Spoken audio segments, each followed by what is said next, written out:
8 to be great. The 8 traits successful people have in common. Number 2, work. You know, when I was interviewing all these successful people, they kept telling me how hard they worked. And I remember standing there thinking, geez, another comment about work? Why don't they tell me the real secret to their success? Then finally I realized hard work is a real secret to their success. All successful people work very hard. Martha Stewart said to me, I'm a real hard worker. I work and work and work all the time. Media tycoon Rupert Murdoch said it's all hard work. Nothing comes easily. But I have a lot of fun. Did he say fun? Yes, successful people have fun working. That's why I say they're not really workaholics, they're workaholics. Jim Pattison, chairman of the Jim Pattison Group, is a workaholic. He says, business is my recreation. I'd rather go to our factories and meet with our people than go to the beach, I can tell you that. Dave Lavery, the NASA whiz who builds those robots for Mars, said to me, we work our fingers to the bone, but it doesn't seem like work. It's fun. It's what we want to do. We don't want to put things down and go home. Bill Gates is a workaholic. Even after he was a multimillionaire, he worked most nights until 10 p.m. and only took 2 weeks off in 7 years. And he probably spent them on his computer. Oprah is a workaholic. She says, I'd never see daylight. I'd come into work at 5:30 in the morning when it was dark and leave at 7 or 8 when it was dark. I'm a workaholic. And over the years, I've gone through many days and even weeks without much sleep just because I was having so much fun. And I gotta admit, at times like that, you say to yourself, am I the only one working this hard? Because there's a myth that comes easy to some people. You turn on the TV, nobody's working that hard. A guy like Chris Rock stands up on stage, tells a few jokes. What's hard about that? But even Chris says, I wasn't the funniest guy growing up, but I was the guy who worked on being funny the hardest.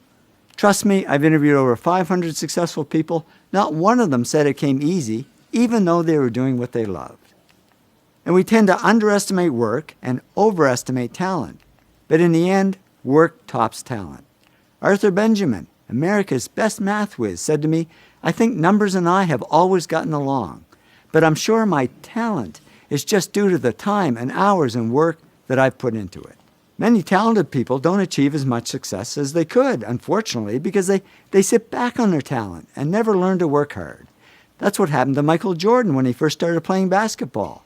He had the talent, but he wasn't putting in the work, and the coach actually cut him from the high school basketball team. Boy, that was a wake-up call.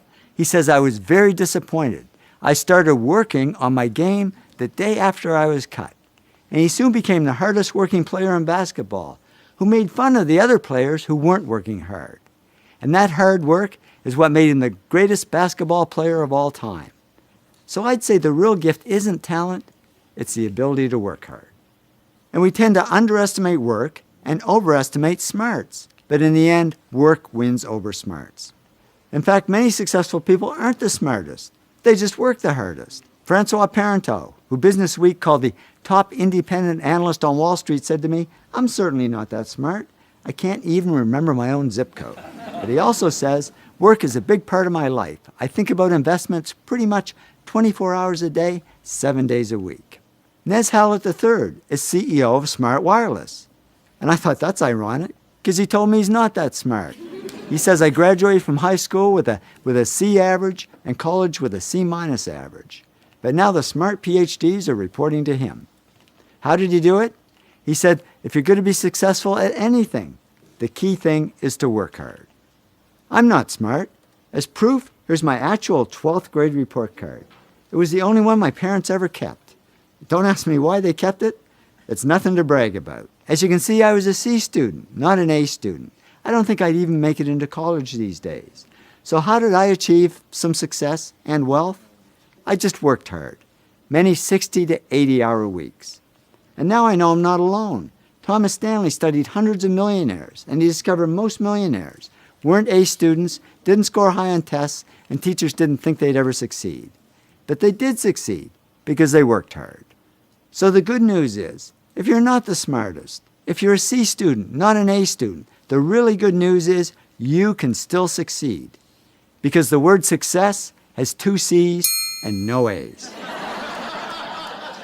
You can still succeed as long as you work hard. And what if you are smart? Well, I'm sorry, there's absolutely no hope for you. Because many smart people don't achieve as much success as they could, unfortunately, because they rest on their smarts and never learn to work hard.